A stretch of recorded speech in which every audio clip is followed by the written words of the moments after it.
Drhtavim glasom i sa tugom majka Novaka Đokovića, Dijana Đoković, kaže da ju je vest o smrti novinarke Dragane Tripić neizmerno pogodila. Njih dve su bile prijateljice, ali joj novinarka nikada nije rekla da ima neki problem. Dijana žali što se bilo kome Draga nije požalila jer bi joj sigurno neko pomogao. Pročitala sam vesti i šokirala sam se. Posljednjih godinu dana nismo se tako često čule, bile smo na nekoj prepisci posljednji put. Zaista nisam znala da je imala neki problem zbog kojeg bi učinila to što jeste. Žao mi je što ako je imala probleme, što ih nije podelila sa nekim, jer sam sigurna da bi joj neko pomogao, kaže Dijana i dodaje. Bila je uvek radosna i vesela, spremna za šalu, bila je žena puna života. Nisam znala da ju je bilo šta mučilo.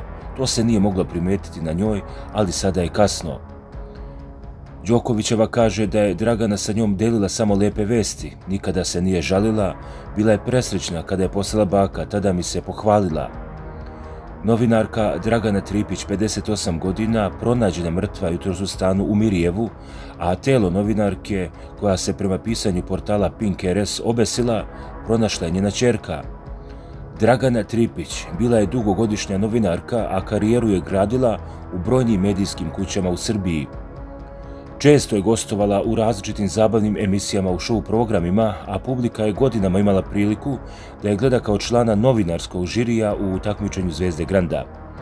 Godine 2011. oprobala se kao učesnica reality show programa Dvor, koji se emitovao na televiziji Pink.